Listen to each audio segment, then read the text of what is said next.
हर कठिनाइयों से अब तुझे आगे बढ़ना है। तो रुक नहीं, अभी तो तुझे और पढ़ना है। नमस्कार दोस्तों, मैं वैभव विवेकानंद स्टडी सेंटर के online platform success with VSC में आप सभी का तहे दिल से स्वागत करता हूं। आज है 17 जनवरी 2023। तो आज की क्या है इंपॉर्टेंट करंट अफेयर, अब ये हम विस्तार से पढ़ेंगे। लेकिन उससे पहले आप सभी से गुजारिश है, जितने भी लोग लाइव जुड़े हुए हैं, एक एक बार दोस्तों के साथ इस वीडियो को शेयर जरूर करें और हाँ, लाइक बटन पर प्रेस करना ना भूलें। और जितने भी लोग पहली बार इस चैनल से जुड़ रहे हैं वो जल्दी से सब्सक्राइब कर लें। बढ़ते हैं आज की पहली इंपॉर्टेंट न्यूज़ की तरफ। आज की पहली न्यूज़ आपकी स्क्रीन पर आ चुकी है। न्यूज़ है मिस यूएसए आर्बोनी गैब्रियल बनी है नई मिस यूनिवर्स। तो याद रखिएगा, मिस यूएसए आर्बोनी गैब्रियल बनी है नई मिस यूनिवर्स। तो आर्बोनी गैब्रियल को 71वें वार्षिक मिस यूनिवर्स पेजेंट का विजेता नामित किया गया था। मिस वेनेजुएला अमांडा दुदामेल दूसरे स्थान पर रहीं। उसके बाद मिस डोमिनिकन रिपब्लिकन एंडीना मार्टिनेज अगले स्थान पर रही। तो न्यूज़ याद रखिएगा कि मिस यूएसए आर्बोनी गैब्रियल बनी है नई मिस यूनिवर्स और 71वें नंबर का ये वार्षिक मिस यूनिवर्स पेजेंट का खिताब इन्होंने जीता है। न्यूज़ इंपॉर्टेंट है। वह मिस यूएसए जीतने वाली पहली फिलिपीना अमेरिका भी है। इस साल के मिस यूनिवर्स पेजेंट ने अपने 70 साल के इतिहास में पहली बार विवाहित महिलाओं और माताओं को प्रतिस्पर्धा करने की अनुमति दी थी। न्यूज़ बहुत ही ज़्यादा इंपॉर्टेंट है। अब यहाँ पर मिस यूनिवर्स की बात हुई है तो कमेंट कॉलम में आप आंसर करिए कि मिस यूनिवर्स 2022 का खिताब किसने जीता था। इसके अलावा मिस वर्ल्ड 2022 का खिताब किसने जीता था। बहुत ही कॉमन क्वेश्चंस हैं। दोनों क्वेश्चंस कई बार मैंने करंट अफेयर के सेशन में बताए हैं। आप जल्दी से कमेंट कॉलम में बताइए। और आपको याद होना चाहिए, पिछले साल की जो भी परीक्षाएं हुई थी, चाहे वो आरआरबी एनटीपीसी रही हो या फिर एसएससी की कोई परीक्षाएं रही हो, उन सारी परीक्षाओं में इनसे रिलेटेड एक क्वेश्चन तो आया ही था। ठीक है, तो ये सारे पॉइंट आपको याद रखने होंगे। इसके अलावा ये बताइए, भारत की पहली कौन सी ऐसी महिला थी जो कि मिस यूनिवर्स बनी थी और किस एक ईयर में बनी थी। कमेंट कॉलम में आंसर करें। हम बढ़ते हैं आज की अगली न्यूज़ की तरफ। अगली न्यूज़ है G20 से। आपको याद होगा G20 की अध्यक्षता इस साल भारत कर रहा है, मैंने आपको बताया हुआ है। तो G20 के तहत भोपाल में शुरू हुई है थिंक 20 बैठक। बैठक में भारत के बुद्धिजीवियों और अधिकारियों के अलावा विभिन्न देशों के 94 प्रतिनिधियों ने भाग लिया है। इस बैठक के दौरान विशेषज्ञ और विदेशी मेहमान global governance with life values and wellbeing सहित विभिन्न विषयों पर चर्चा करेंगे।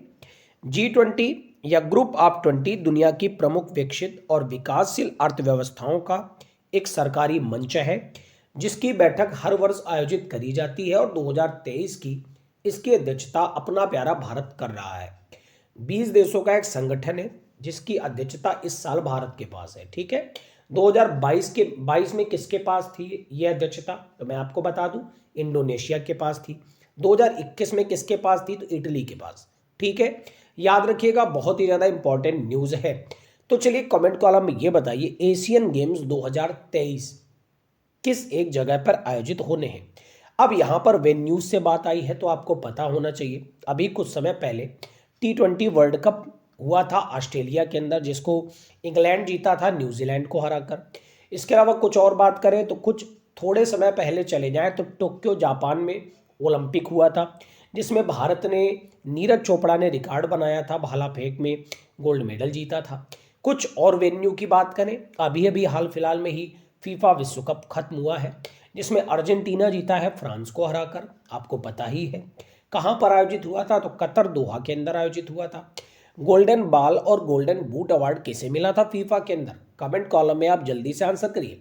इसके अलावा वेन्यू की और बात करें तो वर्तमान समय में पुरुषों का hockey world cup Bhubaneswar Orissa में चल रहा है जिसमें भारत की स्वर्णिम शुरुआत हुई है। भारत ने स्पेन को हरा दिया है, आपको पता होना चाहिए। तो चलिए कमेंट कॉलम में बताइए, भारतीय हॉकी टीम के वर्तमान में गोलकीपर कौन है। मैंने आपसे कैप्टन नहीं पूछा है क्योंकि कैप्टन तो आप जानते हैं, तो बताइए गोलकीपर कौन है। ठीक है, बढ़ेंगे आज की अगली इंपॉर्टेंट न्यूज़ की तरफ। उम्मीद करता हूं मैं जो आपसे स्टैटिक जीके के तमाम सारे क्वेश्चंस पूछता हूं, आपको सारे क्वेश्चन बहुत पसंद आते होंगे। और जितने भी लोग लाइव क्लास में कमेंट कॉलम में आंसर देते रहते हैं, मैं सभी के एक एक आंसर को क्लास के बाद में या चलती क्लास में चेक करता हूं, तो सारे लोग क्वेश्चंस के आंसर जरूर दिया करें, बहुत ही ज़्यादा इंपॉर्टेंट है आपकी सारी परीक्षाओं के लिए। अगली न्यूज़ है, यूके के ट्रेजरी सलाहकार क्लेयर को ओईसीडी का मुख्य अर्थशास्त्री नियुक्त किया गया है। One of the most important news, क्योंकि कोई भी संगठन का अगर कोई प्रमुख नियुक्त किया जाता है वो तो वैसे ही एग्जाम के लिए इंपॉर्टेंट हो जाता है। तो यूके की क्लेयर लोम्बार्डेली को आर्थिक सहयोग और विकास संगठन यानी ओईसीडी की नई मुख्य अर्थशास्त्री नियुक्त किया गया है। वर्तमान में यूके ट्रेजरी के मुख्य आर्थिक सलाहकार के पद पर काबिज हैं। लोम्बार्डेली को आर्थिक विश्लेषणों में 20 वर्षों का अनुभव है और फ्रांस की लॉरेंस बूने की जगह ओईसीडी के आर्थिक कार्यकारिणी का नेतृत्व करेंगी, जो 2018 से लगातार इस पद पर है। याद रखिएगा, अभी तक लॉरेंस बूने थी और अब ओईसीडी की बनी है नई, जिनका नाम है क्लेयर लोम्बार्डेली। कहाँ की है? यूके की है, यानी यूनाइटेड किंगडम की। दूसरी बात, काहे की बनी है? तो आर्थिक सहयोग और विकास संगठन यानी ओईसीडी के मुख्य अर्थशास्त्री बनी है। तो आप कमेंट कॉलम में अब ये आंसर करिए कि ओईसीडी का हेडक्वार्टर कहाँ पड़ता है। पहली बात तो ये, अगर आपको ओईसीडी का हेडक्वार्टर नहीं याद आ रहा है ना, इसका मतलब आपने बहुत बड़ी गलती करी है, मेरा वो वीडियो नहीं देखा है। वीडियो के डिस्क्रिप्शन में जाइए, सक्सेस सीरीज का प्लेलिस्ट दिया हुआ है, वहां पर मैंने 51 वीडियो किए हुए हैं स्टैटिक जीके के, जहां पर एक हेडक्वार्टर का भी वीडियो किया हुआ है, विश्व के प्रमुख संगठन और उनके हेडक्वार्टर। मैंने एक एक संगठन का हेडक्वार्टर किया हुआ है, तो आप जा करके वो वीडियो जरूर देखें, आपके लिए one of the most important हो सकता है। ठीक है, क्योंकि एक क्वेश्चन तो एग्जाम में यहाँ से आता ही है। ठीक है, तो उम्मीद करता हूँ न्यूज़ क्लियर हो गई होगी कि ओईसीडी की नई अर्थशास्त्री बनी है क्लेयर लोम्बार्डेली। कहाँ की हैं? तो यूके की हैं। बढ़ेंगे अगली न्यूज़ की तरफ। और हाँ, ये भी याद रखिएगा, फ्रांस की लॉरेंस बूने इनकी जगह पर आई है। अब आपको पुराना नाम क्यों याद रखना पड़ेगा? क्योंकि आजकल एग्जामिनर आपके साथ खेल कर देता है। एग्जामिनर क्या कर रहा है कि जो नई अपॉइंटमेंट हुई है वो पूछता ही नहीं है, वो तो खुद ही बता देता है। ये पूछता है इन्होंने किसकी जगह ली है, तो जो जगह छोड़कर गए वो भी नाम याद रखना पड़ेगा, जो जगह पर आए हैं उनका भी नाम याद रखना पड़ेगा। इसीलिए मैं बहुत ज़्यादा डिटेल में एक एक न्यूज़ को पढ़ाता हूँ, तो जो भी लोग डेली व्यूवर्स हैं मेरे, वो जानते होंगे यहाँ से बहुत कुछ आपके एग्जाम में फंसता है, आप ही कमेंट कॉलम में बताते हैं। बढ़ते हैं अगली न्यूज़ की तरफ। अगली न्यूज़ पर जाने से पहले कुछ आर्थिक सहयोग और विकास संगठन के बारे में जान लेते हैं। चलिए मैं बता देता हूं। आर्थिक देशों का एक अंतर्राष्ट्रीय अंतर सरकारी आर्थिक संगठन है। इसकी स्थापना 1961 में विश्व व्यापार और आर्थिक प्रगति को प्रोत्साहित करने के लिए करी गई थी। अधिकांश ओईसीडी सदस्य उच्च आय वाली अर्थव्यवस्थाएं हैं, जिनमें बहुत अधिक मानव विकास सूचकांक है और उन्हें विकसित देशों के रूप में जाना जाता है। मुख्यालय पेरिस, फ्रांस के अंदर पड़ता है। और सबसे इंपॉर्टेंट बात, भारत इसका सदस्य नहीं है। एक बार फिर से सुन लें, भारत इसका सदस्य नहीं है। बढ़ते हैं अगली न्यूज़ की तरफ। अगली न्यूज़ है, 16 जनवरी को मनाया जाता है राष्ट्रीय स्टार्टअप दिवस। ठीक है, तो देश में आगामी व्यवसायों को बढ़ावा देने और प्रोत्साहित करने पर ध्यान देने के साथ 16 जनवरी को राष्ट्रीय स्टार्टअप दिवस के रूप में मनाते हैं। 15 जनवरी 2022 को प्रधानमंत्री मोदी जी ने इस दिवस को अपनाने की घोषणा करी थी। यानी ये वो दिवस है जिसकी शुरुआत 2022 में करी गई थी। अब यहाँ दिवस की बात आई है तो जरूर मैं आपसे 2022 के वो सारे इंपॉर्टेंट डे पूछूंगा जिनकी शुरुआत उसी साल करी गई थी। पहला पॉइंट तो पराक्रम दिवस, जो कि सुभाष चंद्र बोस का जयंती दिवस होता है। पराक्रम दिवस 23 जनवरी को पहली बार मनाया गया था 2022 के अंदर।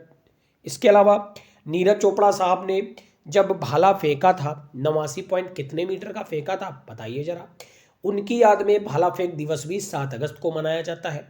इसके अलावा वीर बाल दिवस की शुरुआत हुई 26 दिसंबर को। मैं आपको कमेंट कॉलम में कुछ आंसर करने के लिए कह रहा हूं, और कौन कौन से ऐसे दिवस है जिनकी शुरुआत 2022 के अंदर करी गई। आप ज़्यादा से ज़्यादा कमेंट कॉलम में आंसर करिए, ज़्यादा से ज़्यादा चीज़ों को बताएंगे तो एक तो आपकी चीज़ें क्लियर होंगी और आपके भाई बंधु जो भी कमेंट कॉलम में देखेंगे पढ़ेंगे उस बात को, तो उनको भी ये चीज़ें नहीं पता चलेंगी।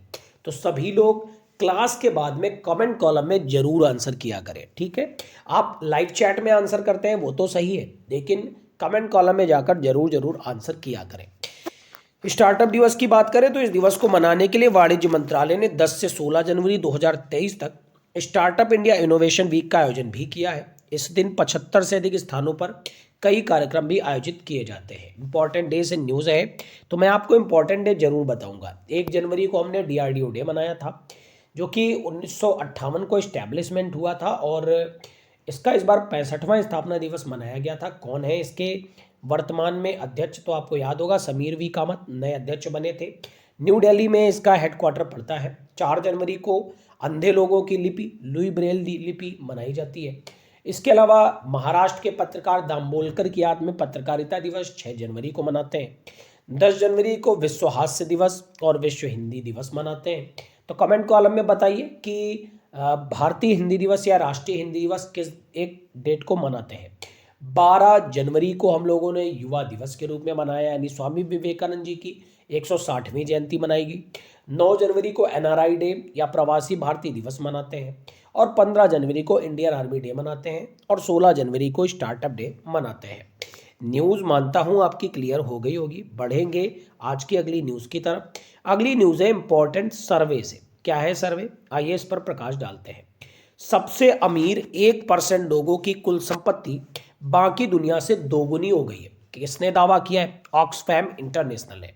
तो ऑक्सफैम इंटरनेशनल द्वारा जारी वार्षिक असमानता रिपोर्ट के अनुसार सबसे अमीर 1% लोगों ने पिछले 2 वर्षों में दुनिया की बाकी आबादी की तुलना में लगभग दोगुनी संपत्ति हासिल करी है। इस रिपोर्ट के अनुसार बताया गया है कि अरबपतियों की संपत्ति प्रतिदिन 2.7 अरब डॉलर बढ़ रही है। अमीरों पर 5% तक का कर और एक वर्ष में 1.7 ट्रिलियन अमेरिकी डॉलर बढ़ सकता है, जो 2 अरब लोगों को गरीबी से बाहर निकालने के लिए पर्याप्त है। याद रखिएगा, ऑक्सफैम इंटरनेशनल ने रिपोर्ट जारी की है कि 1% लोगों की कुल संपत्ति बाकी दुनिया से दोगुनी है। कुछ और इंपॉर्टेंट पॉइंट की अगर बात करें तो याद रखिएगा, भारत की निचली आधी आबादी के पास केवल 3% संपत्ति है। भारत के 10 सबसे अमीर लोगों पर 5% कर लगाने से बच्चों को स्कूल वापस लाने के लिए पूरा पैसा मिल सकता है। गौतम अडानी के 2017 से 2021 तक अप्राप्त लाभ पर एकमुश्त कर 1 वर्ष के लिए 5 मिलियन भारतीय प्राथमिक विद्यालय के शिक्षकों को रोजगार देने के लिए पर्याप्त होगा। न्यूज़ इंपॉर्टेंट थी, याद रखिएगा। ऑक्सफैम इंटरनेशनल ने इस रिपोर्ट को निकाला है। क्या आप जानते हैं वर्ल्ड हैप्पीनेस इंडेक्स को किस एक संगठन द्वारा जारी किया जाता है? इसके अलावा क्या आप जानते हैं करप्शन परसेप्शन इंडेक्स को किसके द्वारा जारी किया जाता है? अगर आप नहीं जानते हैं ना, तो वीडियो के डिस्क्रिप्शन में जो सक्सेस सीरीज का लिंक है ना, उसके नंबर 1 वीडियो पर जाइए। मैंने सबसे पहले वीडियो में यही डिस्कस किया हुआ है कि किस एक संगठन द्वारा किस एक रिपोर्ट को जारी किया जाता है, क्योंकि आजकल ये क्वेश्चन आपके एग्जाम के लिए बहुत ही ज़्यादा इंपॉर्टेंट है। बढ़ते हैं फिलहाल आज की अगली न्यूज़ की तरफ। अगली न्यूज़ पर जाने से पहले ऑक्सफैम इंटरनेशनल के बारे में कुछ जान लेते हैं, क्योंकि अभी अभी हम लोगों ने ऑक्सफैम इंटरनेशनल के बारे में बात भी करी है। 1995 में गठित स्वतंत्र गैर सरकारी संगठनों का ये एक समूह है। 1942 में ब्रिटेन में अकाल राहत के लिए स्थापित ऑक्सफोर्ड समिति से ऑक्सफैम नाम लिया गया था। इसका उद्देश्य वैश्विक गरीबी और अन्याय को कम करने के लिए दक्षता को बढ़ाना और अधिक प्रभाव प्राप्त करना है। सचिवालय इसका पड़ता है नैरोबी, केन्या के अंदर। इसके द्वारा प्रकाशित रिपोर्ट और कौन सी हैं? तो inequality kills global inequality crisis report, ये भी यही जारी करता है। अगली न्यूज़ है क्रिटिक्स चॉइस अवार्ड 2023 विजेताओं की सूची। बहुत इंपॉर्टेंट न्यूज़ है। पुरस्कार को लॉस एंजल्स अमेरिका में दिया गया। SS राजामौली द्वारा निर्देशित RRR ने 2 पुरस्कार जीते, एक बेस्ट फॉरेन लैंग्वेज फिल्म और दूसरा बेस्ट सॉन्ग, जो कि नाटू नाटू ने जीता है। मैंने ये पुराने समय में भी आपके साथ डिस्कस किया था। बेस्ट पिक्चर रही है everything everywhere all at once. Best actor है द व्हेल के लिए ब्रेंडन फ्रेजर। बेस्ट एक्ट्रेस रही है टार के लिए केट ब्लैंचेट। बेस्ट डायरेक्टर रहे everything everywhere all at once के लिए डेनियल क्वान और डेनियल सॉल्ट। याद रखिएगा, इसमें सबसे ज़्यादा इंपॉर्टेंट पता है क्या है? सबसे ज़्यादा इंपॉर्टेंट है अपने भारत की मूवी, उसी से क्वेश्चन ही आएगा, आप देख लेना, ठीक है? क्योंकि जिस देश में आप रह रहे हो क्वेश्चन वहीं से आएगा। हालांकि ऐसा नहीं है कि एग्जाम में दूसरे देशों से क्वेश्चन ही नहीं आते हैं, लेकिन इस टाइप की न्यूज़ में जो अपने देश से जुड़ा हुआ है ना, वो ज़्यादा इंपॉर्टेंट है। तो याद रखिएगा, क्रिटिक्स चॉइस अवार्ड 2023 विजेताओं की सूची, जो कि लॉस एंजल्स अमेरिका में आयोजित हुए हैं। SS राजामौली की फिल्म RRR ने 2 पुरस्कार जीते हैं, एक तो बेस्ट फॉरेन लैंग्वेज फिल्म का और दूसरा बेस्ट सॉन्ग का। न्यूज़ इंपॉर्टेंट थी, उम्मीद करता हूँ समझ में आ गई होगी। बढ़ेंगे अगली न्यूज़ की तरफ। अगली न्यूज़ है एक बैंकिंग टाइप की न्यूज़। चूंकि बैंकिंग टाइप की न्यूज़ बैंकिंग एग्जाम के लिए बहुत ज़्यादा जरूरी है। क्या है न्यूज़, आइए ध्यान से देखते हैं। न्यूज़ है दिसंबर में भारत की थोक मूल्य सूचकांक यानी होलसेल प्राइस इंडेक्स मुद्रास्फीति घटकर 4.95% हो गई है। वाणिज्य मंत्रालय ने ऐसा आंकड़ा निकाला है कि भारत की डब्ल्यूपीआई आधारित मुद्रास्फीति सालाना आधार पर घटकर 4.95% हो गई है, जो नवंबर में 5.85% थी। याद रखिएगा, जो भी बैंकिंग में इस टाइप के आंकड़े आते हैं, इनका आकलन हमेशा पिछले महीने के आधार पर ही किया जाता है और पिछले साल के इसी समय के आधार पर भी किया जाता है। फरवरी 2021 के बाद पहली बार महंगाई दर 5% से नीचे भी आई है। दिसंबर 2022 में मुद्रास्फीति की दर में गिरावट मुख्य रूप से खाद्य पदार्थों, खनिज तेलों, कच्चे पेट्रोलियम, प्राकृतिक गैस, कपड़ा और रसायनों की कीमतों में गिरावट की वजह से हुई है। कमेंट कॉलम में आंसर करिए जरा, वाणिज्य मंत्री वर्तमान समय में कौन है। अगर थोक मूल्य सूचकांक की थोड़ी सी और बात करें तो डब्ल्यूपीआई थोक स्तर पर वस्तुओं की कीमतों में औसत परिवर्तन को मापता है। इसे आर्थिक सलाहकार कार्यालय यानी वाणिज्य मंत्रालय द्वारा प्रकाशित किया जाता है। निर्माता और थोक व्यापारी द्वारा भुगतान की गई कीमतों के आधार पर मुद्रास्फीति को मापना इसका काम है। यह केवल वस्तुओं को मापता है, इसमें सेवाएं शामिल नहीं होती हैं। आधार वर्ष 2011-12 है। याद रखिएगा, ये आपसे एग्जाम में पूछा जाता है कि होल सेल प्राइस इंडेक्स का आधार वर्ष कौन सा है, तो 2011-12 का। कीमतों में उतार चढ़ाव की निगरानी भी करता है, जो विनिर्माण उद्योग में मांग और आपूर्ति को दर्शाता है। बढ़ेंगे आज की अगली न्यूज़ की तरफ। अगली न्यूज़ है इम्पोर्टेंट डे से। इम्पोर्टेंट डे है भारतीय मौसम विज्ञान विभाग का 148वां स्थापना दिवस मनाया गया 15 जनवरी को। तो भारतीय मौसम विज्ञान विभाग ने 148वां स्थापना दिवस मनाया। आईएमडी मौसम विज्ञान, भूकंप विज्ञान और संबंधित विषयों से संबंधित प्रमुख सरकारी एजेंसी है, जिसकी स्थापना 1875 के अंदर हुई थी। मुख्यालय नई दिल्ली में है। आईएमडी पृथ्वी विज्ञान मंत्रालय के तहत काम करता है। तो जल्दी से बताइए, पृथ्वी विज्ञान मंत्री कौन है। आईएमडी विश्व मौसम विज्ञान संगठन के 6 क्षेत्रों में से एक है। न्यूज़ इंपॉर्टेंट थी, याद रखिएगा।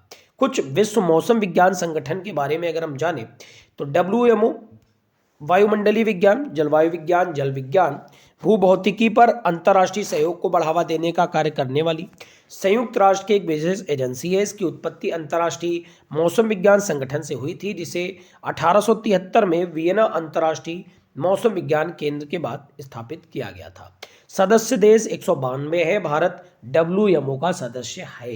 याद रखिएगा, WMO का सदस्य भारत है। मुख्यालय जिनेवा स्विट्जरलैंड में। अभी कुछ देर पहले पढ़ा था कौन सा संगठन, OECD, जिसमें हेडक्वार्टर जिसमें भारत सदस्य नहीं था। और WMO की बात कर रहे हैं तो इसमें भारत आपका सदस्य है। अगली न्यूज़ क्या है, अगली न्यूज़ है जल्लीकट्टू समारोह से। जल्लीकट्टू समारोह, जो कि आप जानते हैं तमिलनाडु का प्रसिद्ध त्यौहार है, सांडों को वश में करने के लिए मनाया जाता है। इसे इरू थुजुवुथल या मंजू विरट्टू के नाम से भी जानते हैं। यह मट्टू पोंगल के दिन पोंगल समारोह के भाग के रूप में जाना जाता है। इस खेल में एक बैल को भीड़ के बीच में छोड़ दिया जाता है और भाग लेने वाले लोगों से अपेक्षा की जाती है कि जितनी देर तक हो सके उसके कुबड़ को पकड़कर सांड को नियंत्रित कर सके। याद रखिएगा, जल्लीकट्टू त्यौहार तमिलनाडु में मनाते हैं। अगली न्यूज़ है भोगाली बिहू त्यौहार माघ बिहू त्यौहार से असम में मनाते हैं। तो ये सारे वन लाइनर क्वेश्चंस हैं, याद रखिएगा। माघ बिहू किसानों का एक त्यौहार है। जनवरी के मध्य में माघ के महीने में इसे मनाया जाता है। वार्षिक फसल के बाद इसे सामुदायिक दावतों के साथ मनाया जाता है। इस त्यौहार का मुख्य आकर्षण भोजन ही होता है। 15 जनवरी को पड़ने वाली भोगाली बिहू से पहले की रात को उरुका कहा जाता है, जिसका अर्थ दावतों की रात होता है। इस दिन सूर्य देव की पूजा करी जाती है। अगली न्यूज़ और आज की आखिरी इंपॉर्टेंट न्यूज़ है अयोध्या और जनकपुर के बीच भारत गौरव ट्रेन चलाएगा भारतीय रेलवे, ऐसी घोषणा करी गई है। भारत गौरव डीलक्स AC पर्यटक ट्रेन चलाने की घोषणा करी गई है। इसका उद्देश्य भारत और नेपाल के बीच संबंधों को मजबूत करना और दोनों देशों के बीच सांस्कृतिक संबंधों को बढ़ावा देना है। दिल्ली से रवाना होगी 17 जनवरी को। अयोध्या और जनकपुर धाम नेपाल के साथ साथ नंदीग्राम, सीतामढ़ी, वाराणसी और प्रयाग में तीर्थ और विरासत स्थलों को कवर करेगी। तो ये थी ओवरऑल आज की न्यूज़ जो आपने पढ़ी। उम्मीद करता हूँ आपको क्लास बहुत ही ज़्यादा अच्छी लगी होगी। अगर आपको क्लास अच्छी लगी है तो बस इतनी ही गुजारिश रहेगी कि आप इस क्लास के लिंक को ज़्यादा से ज़्यादा दोस्तों के साथ शेयर किया करें, जिससे ज़्यादा से ज़्यादा लोग इस चैनल के साथ जुड़ सके और हमारी फैमिली एक बड़ी फैमिली बन सके। आपका दिन मंगलमय हो। Thank you everyone. God bless you all.